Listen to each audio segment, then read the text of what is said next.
마태는 그 주님이 요한이 잡히셨음을 들으시고 갈릴리로 잠깐 물러가셨다가 가버나움으로 가셔서 비로소 그때부터 회개하라 천국이 가까웠느니라 하면서 예수님의 사역이 본격적으로 시작되었다라고 그렇게 기록을 하고 있습니다.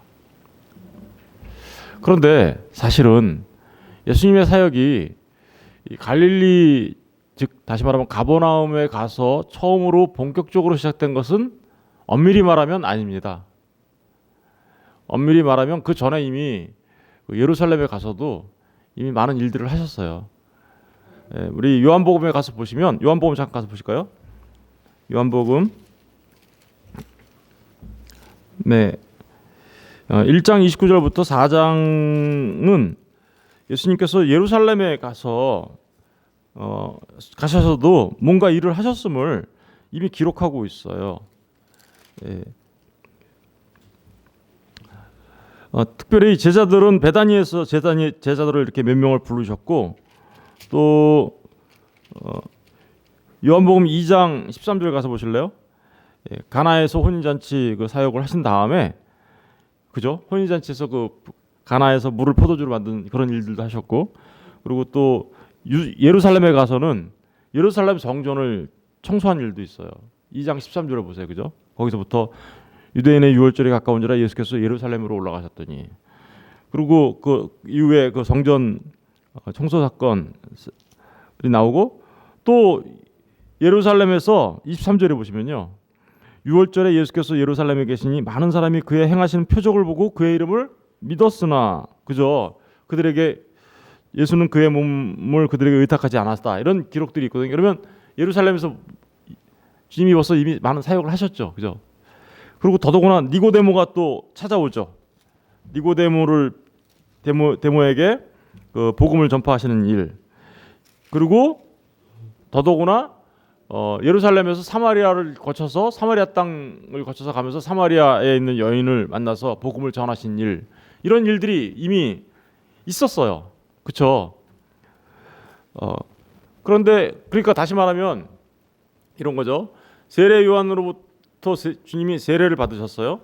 그리고 다시 가버나움에서 세례 요한이 잡힌, 그러니까 세례 요한이 세례를 주고 세례 요한이 세례 잡힌 그 기간 동안, 이게 거의 한 1년 동안 정도 돼요. 그러니까 세례 요한이 예수님에게 세례를 주고 세례 요한이 헤롯에 의해서 잡혀서 감옥에 갇힌 그 기간, 그걸 1년 정도 되는데, 그때 예수님은 이미 어디 가셨어요? 예루살렘에도 왔다 갔다 하시면서 일을 벌써 하셨어요. 그러니까 우리 지금 마태복음 본문 4장 11절과 12절은 11절, 그죠? 시험을 당하신 그 후부터 요한이 사로잡혔던 이 기간은 벌써 한 1년 이상 이게 기간이 벌어진 상태예요. 그리고 주님이 벌써 예루살렘에서 많은 일들을 하신 이후예요. 그럼에도 불구하고 마태는 어떻게 기록하고 있어요? 예수님께서 요한에게 잡히셨음을 들으시고, 그리고 그때부터 비로소 회개하라 천국이 가깝다라고 하면서 복음을 본격적으로 전한 것처럼 기록하고 있잖아요. 왜 그랬을까요? 왜 마태는 이렇게 굳이 예수님의 사역의 시작을 세례 요한이 감옥에 잡혔을 때부터라고 이렇게 확정적으로 얘기하면서 그때부터 주님이 본격적으로 그런 사역들을, 공생의 사역들을 시작하셨다라고 기록하고 있는 걸까요?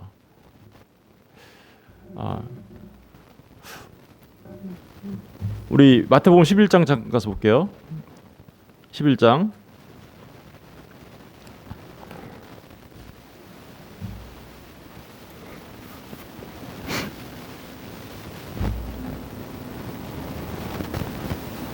마태복음 11장 12절, 13절, 14절 한번 읽어볼게요. 다 같이 12절, 13절, 14절 다 같이 읽어보겠습니다. 시작. 세례 요한의 때부터 지금까지 천국은 침노를 당하나니 침노하는 자는 빼앗느니라. 모든 선지자 율법이 예언한 것은 요한까지니 만일 너희가 즐겨받을진대 오리라 한 엘리야가 곧 이 사람이라. 무슨 얘기하는 걸까요? 엘리야가 와서 주의 길을 만든다라는 말라기의 이 말을 인용하고 있죠. 그러니까 굳이 세례 요한이 감옥에 잡혔을 때부터 주님이 본격적으로 사역을 시작했다라고 얘기하는 것은 요한의 때까지가 뭐라 그래요? 요한의 때까지는 선지자와 율법이 위헌한 거라고 얘기하고, 그죠? 모든 선지자 율법이 위헌한 것은 요한에까지니. 그러고 나서 그가 이미 왔다라고 얘기한 것은 그때까지 시대와, 다시 말해 선지자 율법이 위헌한 요한의 시대와 앞으로 그리고 그 엘리야가 오고 난 이후의 시대, 그러니까 뭔가 근본적으로 달라질 것을 얘기하고 있는 거죠. 근본적으로 세례 요한이 감옥에 갇히고 난 이후에, 그러니까 그때부터 그것을 기점으로 뭔가 새로운 시대가 이제 펼쳐지게 될 것이다라는 것을 굳이 마태는 강조하고 싶은 거예요. 왜 그렇게 강조하고 싶을까요? 새로운 시대가 온다라는 것은 어떤 엘리야 이후에 오는, 그러니까 이 세례 요한이 그 엘리야 이후에 오실 그분 메시아를 위하여 모든 준비를 끝내면 비로소 누가 온다라는 거예요? 메시아가 와서 새로운 시대를 열어갈 거다라는 것이죠. 그런 것을 지금 굳이 마태는 강조하고 싶은 거죠. 새로운 시대가 열린다. 그러면 그 새로운 시대가 열린다라는 것은 어떤 일을 말하는 걸까? 그러면서 그 새로운 시대가 도대체 어떠한 시대일까라는 것을 알려주고 싶은 거예요. 그 새로운 시대는 어떤 식으로 펼쳐지는 걸까요? 그렇죠. 그 갈릴리로 가신 예수 그리스도에 의하여 갈릴리 가버나움에서 일어나는 그런 일들, 그게 바로 새로운 시대의 시작이야. 갈릴리 가버나움, 다시 말하면 납달리와 스불론 땅, 거기에 주님이 가신 일이 바로 새로운 일의 시작이야 라는 것을 말하고 싶어요. 그렇다면 스불론 땅과 납달리 땅에 가신 주님이 새로운 일을 시작하신다라는 그 새로운 일의 실체적인 내용은 뭘까? 그거를 지금 이사야 선지자의 예언을 들어서 설명하고 있는 겁니다. 그러니까 새로운 시대가 열리는데 그 새로운 시대의 실체적인 내용이 뭘까? 그 새로운 시대에 누군가가 새롭게 와서 하시는 진짜 중요한 일이 뭘까? 그걸 설명하려고 그러는 거죠. 그런데 그것을 이사야 선지자의 그 말을 들어서 얘기하는 거죠. 그렇다면 이사야 선지자를 통해서 얘기하고 있는 그 새로운 일이라는 것, 다시 말하면 그 놀라운 새로운 시대의 시작은 뭘 말하는 걸까요? 그렇죠. 15절을 가서 보세요. 마태복음 4장 15절 16절. 스불론 땅과 납달리 땅과 요단강 저편 해변길과 이방의 갈릴리요. 그러니까 스불론 땅과 납달리 땅과 요단강 저편 해변길과 이방의 갈릴리, 여기는 이방 땅과 같은 곳이라는 거예요. 그런데 그 이방 땅과 같은 이방의 갈릴리, 그 갈릴리 지역의 특징이 뭐냐면 흑암에 앉은 백성들이에요. 흑암 가운데 앉아 있어요. 그죠? 16절에 보니까. 그리고 사망의 땅이라고 얘기하고 있어요. 거기를 사망의 땅. 그죠? 그리고 거기를 뭐라고 하고 있어요? 그늘에 앉은, 그늘이 져 있는 땅. 그런데 그 새로운 시대가 시작되는 것은 뭘 말하는 거예요? 그 흑암의 백성들에게, 그 사망의 땅에, 그 그늘에 앉은 자들에게 뭐가 왔다라는 거예요?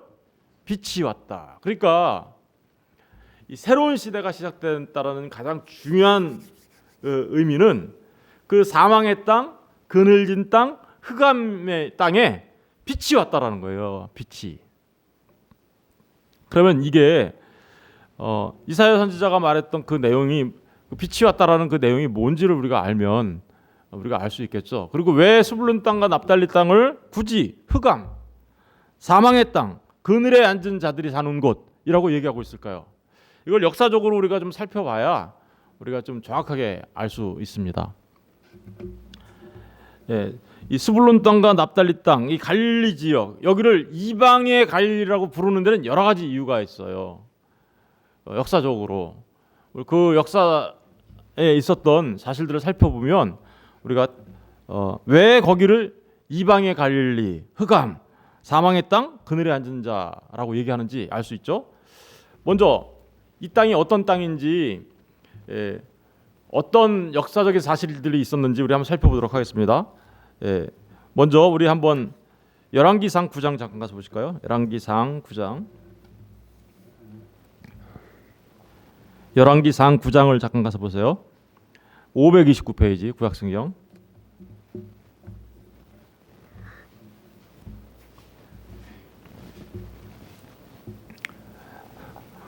구약성경 529페이지 9장 10절부터 볼게요. 솔로몬이 두 집 곧 여호와의 성전과 왕궁을 20년 만에 건축하기를 마치고, 솔로몬이 그러니까 두 집 여호와의 성전과 뭘 만들었어요? 왕궁을 만들었어요. 20년 만에 건축을 마쳤어요. 그리고 나서 11절 보세요. 갈릴리 땅의 성읍 곧 성읍 20곳을 누구에게 줬대요? 히람에게 줬으니 이는 두로 왕 히람이 솔로몬에게 그 온갖 소원대로 백향목과 잣나무와 금을 제공하였습니다. 그러니까 성전을 건축하고 왕궁을 건축하는데 백향목과 잣나무와 금을 제공한 그 히람 왕에게 뭘 줬다는 거예요? 갈릴리 땅을 20곳이나 줬어요. 그런데 12절 보세요. 히람이 두로에 와서 솔로몬이 자기에게 준 성읍을 보고 눈에 들지 아니하여 이르기를 내 형제여 내게 준 이 성읍들이 이러한가 하고 이름하여 무슨 땅이라 불렀어요? 가불 땅이라 했더니 그 이름이 오늘까지 있느니라. 여러분에서 말하는 가불 땅이 무슨 땅일까요? 메마른 땅, 마른 땅, 좋지 않은 땅이라는 뜻이에요. 이게 영어로 good for nothing이라는 뜻이에요. 아무것도 좋은 게 없네 이런 뜻이에요. 이게 그러니까 보세요.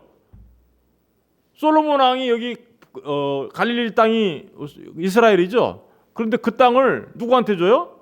히람 왕에게, 두로 왕 히람한테 줘요. 이 땅이 귀하다는 거예요, 안 귀하다는 거예요? 안 귀해요. 솔로몬에게 있어도 별로 안 귀해요. 근데 받은 두로 왕은 또 뭐래요? 에이 별로 좋지도 않은 거 줬네 이러고 있잖아요. 그러니까 이 갈릴리 땅에 대한 이방 사람의 생각이나 솔로몬 왕의 생각이나 다 똑같이 거긴 별 볼 일 없는 땅이야 이렇게 생각하고 있는 거죠. 그런데 그 땅이 우리 어떤 일이 있었는지 한번 살펴볼게요. 왕 15장으로 넘어가 볼게요. 열왕기상 15장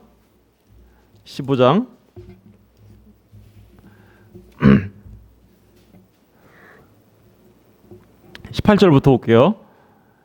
18절 15장 18절 아사가 여호와의 성전 곳간과 왕궁 곳간에 남은 은금을 모두 가져다가 그 신하의 손에 넘겨 다메섹에 거주하고 있는 아람의 왕 헤시온의 손자 다브림몬의 아들 베나닷에게 보내며 이르되 나와 당신 사이에 약조가 있고 내 아버지와 당신의 아버지 사이에도 있었느니라. 내가 당신에게 은금 예물을 보냈으니 와서 이스라엘 왕 바하사와 세운 약조를 깨뜨려서 그가 나를 떠나게 하라 하매. 잘 보세요. 베나닷이 이제 20절 베나닷이 아사의 말을 듣고 그의 군대 지휘관들을 보내 이스라엘 성읍을 치되 이온과 단과 아벨벳마가와 긴네렛 온 땅과 납달리 온 땅을 쳤더니 긴네렛 온 땅과 납달리 온 땅을 누가 쳤어요? 베나닷. 베나닷은 누구예요? 아람 왕. 그러니까 여기는요. 이스라엘의 북부 지역에 있는 이 긴네렛 온 땅이라는 게 갈릴리 땅을 말하는 거예요. 그리고 그 납달리 땅도 갈릴리 땅이죠, 그죠? 거기 스불론 땅, 납달리 땅, 아셀 지파의 땅 이런 땅들이 전부 다 갈릴리 지역에 속하는 건데 그 땅들을 지금 계속해서 히람 왕이 와서 공격하고 외세들이 침입을 하기 시작합니다. 그리고 열왕기하 15장으로 가볼게요. 이제 열왕기하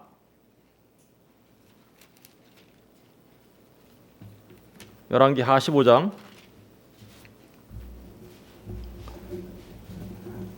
열왕기하 15장 29절을 볼게요.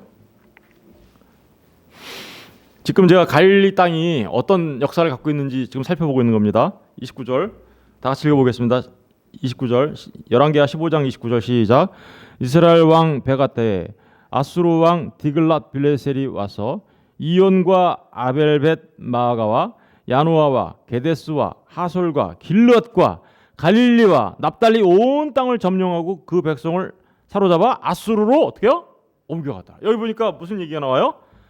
디글렛빌레셀이 와서 보니까 갈릴리와 납달리 온 땅을 점령하고 그 백성들을 어떻게요? 사로잡아갔다 이렇게 나오죠. 이 디글렛빌레셀 3세를 말하는 건데요. 이게 언제냐면 기원전 BC 732년경이에요. 732년경이면 북이스라엘이 몇 년에 망했죠? BC 722년에 망했죠. 북이스라엘 전체가 망한 건 누구에 의해서 망했죠? 아수르에 의해서. 그 아수르에 의해서 전체 그 북이스라엘이 망하기 전 10년 전에 벌써 이미 디글렛빌레셀 3세가 아수르에서 와가지고 먼저 다 이렇게 공격해가지고 차지한 땅이 어느 땅이에요? 갈릴리와 납달리 온 땅. 그리고 거기 있는 사람들을 다 어떻게 잡아가지고요? 아수르로 끌고 갔어요. 이런 일이 있었어요. 열왕기하 17장으로 가볼게요. 17장에 가서 보면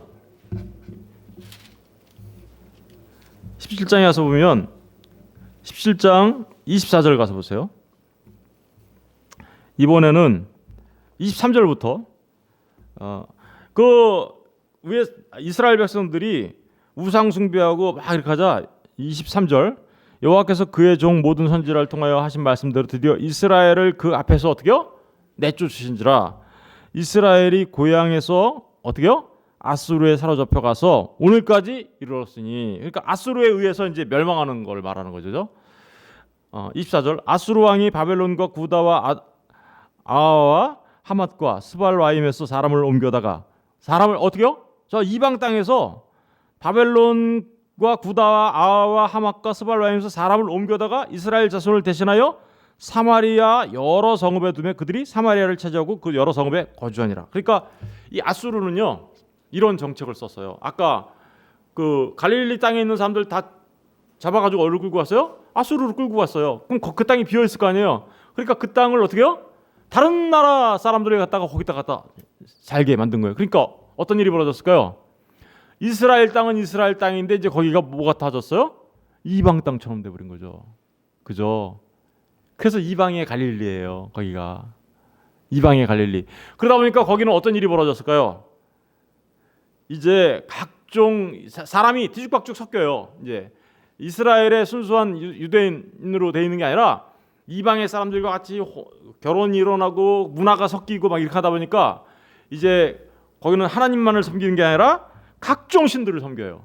거기 28절 29절 보세요. 이에 사마리아에서 사로잡혀간 제사장 중 한 사람이 와서 베델에 살며 백성에게 어떻게 여호와 경외할지를 가르쳤더라. 그러나 각 민족이 각각 자기의 신상들을 만들어 사마리아 사람들이 지은 여러 산당들에 두되 각 민족이 자기들이 거주한 성읍에 그렇게 하여 바벨론 사람들은 숫꽃느부를 만들었고 굿 사람들은 네르가를 만들었고 하맛 사람들은 아시마를 만들었고 아와 사람들은 나파스와 나르닥 사람 다르닥을 만들었고 스발라임 사람들은 그 자녀를 불살라 그들의 신 아들람 멜렉과 아남 멜렉에게 드렸으며 그들이 또 여호와를 경외하여 자기 중에서 사람을 산당의 제사장으로 취하여 그 산당들에서 자기를 위하여 제사를 드리게 하니라. 이와 같이 그들이 여호와도 경외하고 또한 어디서부터 옮겨왔는지 그 민족의 풍속대로 뭘 섬겨요? 자기의 신들도 섬겨라. 그러니까 여기 이 북이스라엘 지역이 막 뒤죽박죽 사마리아 땅이 뒤죽박죽 됐는데 그 사마리아 땅보다 더 북쪽에 있는 이 갈릴리 땅, 납달리 땅, 스불론 땅은 어떻게 됐을까요? 그러니까 완전히 그냥 이방 땅처럼 돼버렸고요.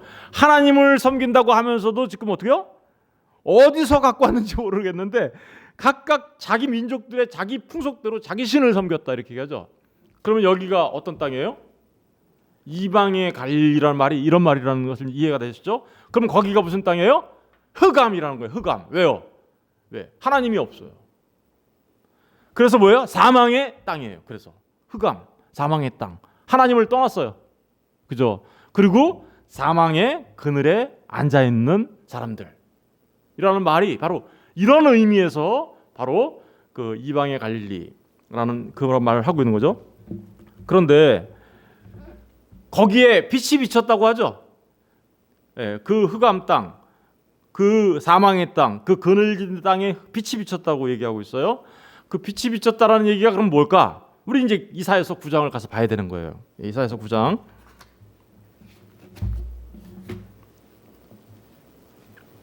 이사야서 9장을 보겠습니다. 이사야서 9장 1절부터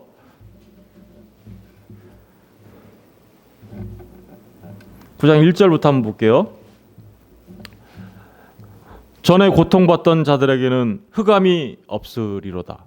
전에 고통받던 자들, 지금 옛적에는 여호와께서 스불론 땅과 납달리 땅이 멸시를 당하게 하셨더니, 그죠? 지금까지 그랬죠?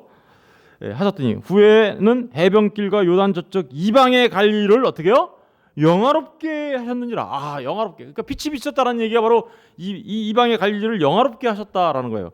흑암에 행하던 백성이 큰 빛을 보고 사망의 그늘 땅에 거주하던 자에게 빛이 비치더라. 그러니까 그 이방의 갈릴리, 사망의 땅, 그 그늘이 비친 땅, 흑암에 있는 땅, 그 땅에 큰 빛이 비쳤다. 빛이 비쳤다라고 얘기하고 있어요. 그럼 그 빛이 비쳤다는 게 무슨 얘기인가? 계속 살펴볼게요. 주께서 이 나라를 창성하게 하시며 그 즐거움을 더하게 하셨으므로 추수하는 즐거움과 탈취물을 나눌 때의 즐거움 같이 그들이 주 앞에서 즐거워하오니 이는 그들이 무겁게 맨 멍에와 그들의 어깨의 채찍과 그 압제자의 막대기를 주께서 꺾으시되 미디안의 날과 같이 하셨습니다. 그러니까 주님께서 오셔서 그 압제자의 그 모든 것들을 다 꺾어버리시겠다라고 얘기하고 있어요. 그러면서 어지러이 싸우는 군인들의 신과 피 묻은 겉옷이 불의 섭같이 살라지리니, 왜냐하면, 왜 큰 빛이 비쳤냐 하면, 왜 그 빛이 비쳤냐 하면 그 압제자의 무거운 멍에와 이런 것들이 다 꺾여지냐 하면 이런 의미죠. 왜 그럴까요? 6절 이는 나오죠. 이는 한 아기가 우리에게 낳고 한 아들을 우리에게 주신 바 되었는데 그의 어깨에는 정사를 메었고 그의 이름은 기묘자라 모사라 전능하신 하나님이라 영존하시는 아버지라 평강의 왕이라 할 것입니다.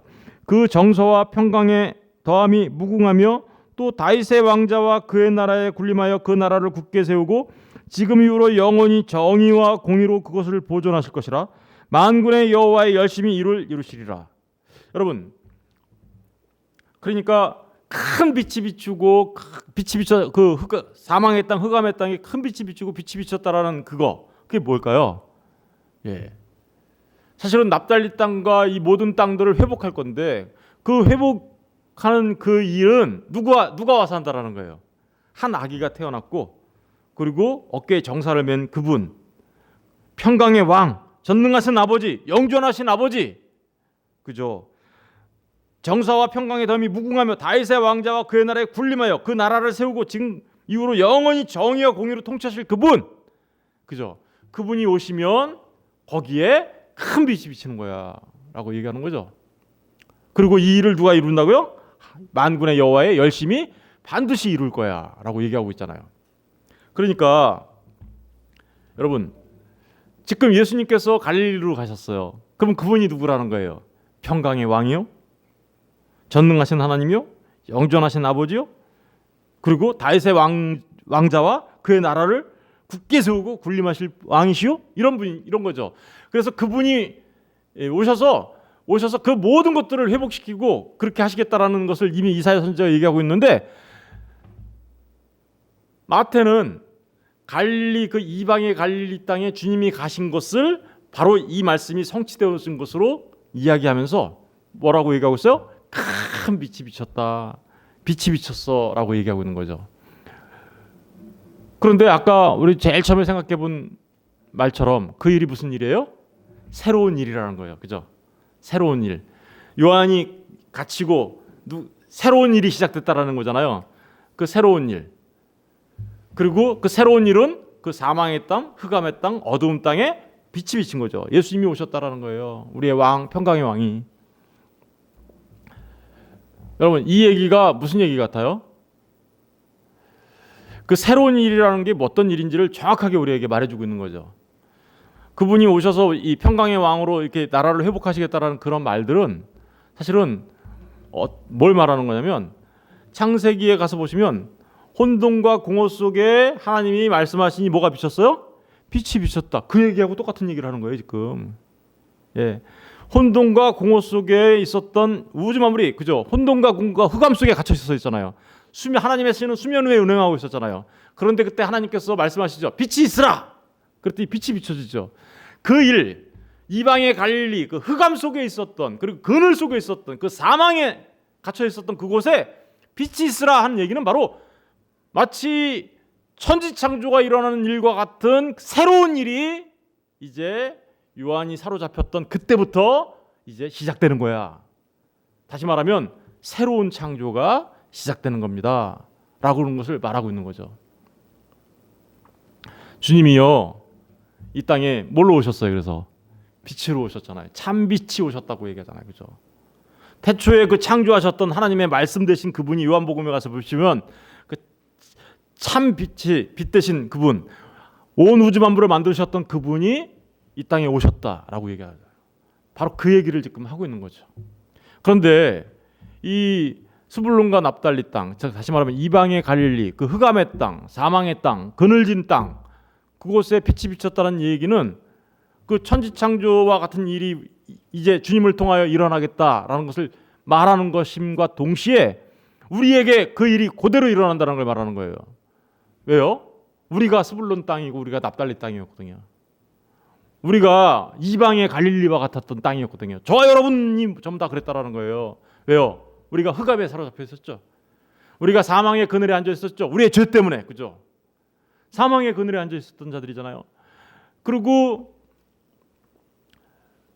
그래서 도무지 거기에는 희망이 없었던 자들이었잖아요. 그죠? 희망이 그 이방의 갈릴리, 스불론과 납달리 땅과 같이 희망이 없었던, 소망이 없었던 자들이었잖아요.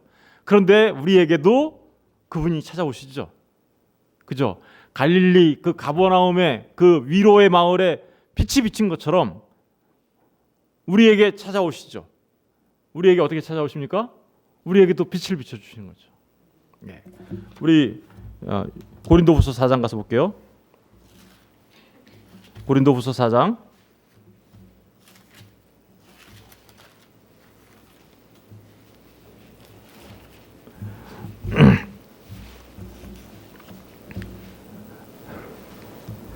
고린도후서 4장 3절부터 볼게요. 3절. 만일 우리의 복음이 가리었으면 망하는 자들에게 가리어진 것이요. 복음이 가리어지면 그 어떤 거예요? 여전히 그들은 어둠에 있는 거고 사망의 그늘에 앉아 있는 거고 흑암에 갇혀 있는 걸 말하는 거예요. 4절. 그 중에 이 세상의 신이 믿지 않는 자들의 마음을 혼미하게 하여 그리스도의 영광의 복음의 강체가 비치지 못하게 하니 그리스도는 하나님의 형상이니라. 우리는 우리를 전파하는 것이 아니라 오직 그리스도 예수의 주되신 것과 또 예수를 위하여 우리가 너희의 종된 것을 전파함이라. 6절이 중요하죠. 6절 잘 보세요. 6절을 다 같이 읽어볼게요. 시작. 어두운 데에 빛이 비치라 말씀하셨던 그 하나님께서 예수 그리스도의 얼굴에 있는 하나님의 영광을 아는 빛을 우리 마음에 비추셨느니라. 여러분, 그러니까 그 흑암, 어둠, 사망의 그늘, 거기에 빛이 찾아가셨어요. 그 납달리 땅과 스불론 땅에 찾아가신 주님이 뭐를 하시는 거냐면 새로 천지 창조를 하셨던 그 일과 같은 새로운 창조, 새로운 일을 시작하신다라는 것을 지금 말하고 있는 거며, 그런데 그 일은 누구에게 적용되는 거예요? 사실은 주님이 하시는 그 모든 일들을 통하여 어둠 가운데 살아가고 있던 납달리 땅과 스불론 땅에서 살아가고 있는 죄 많은, 죄로 인하여 다 멸망받을 수밖에 없는 소망이 없던 자들에게 주님이 뭘로 오신다라는 거예요? 빛으로 오셔서 그 빛을 우리에게 비추심으로 우리를 그 평강의 왕이, 그 다윗의 왕으로 오신 그분의 나라에 참여할 수 있게 하는 새로운 창조가 일어나게 될 거야 라는 것을 말하고 있는 거예요. 그러니까 마태는 굳이 그것을, 예수님이 이미 예루살렘에서 많은 일들을 하셨음에도 불구하고 굳이 여기서부터 시작되는 거야 라고 얘기하고 있는 것이죠. 여러분, 똑같은 얘기를 하는 거죠. 천지창조 얘기, 스불론 땅과 납달리 땅에 예수님이 가서 빛이 되신 얘기, 그리고 어둠과 어둠 가운데 갇혀 있었던 저와 여러분에게 찾아오셔서 빛이 되어주신 이야기. 여러분, 그러니까 우리가 예수 그리스도를 믿고 새로운 피조물이 되어 새로운 사람들이 되었다라는 것은 너무나도 놀라운 일이 벌어진 거죠.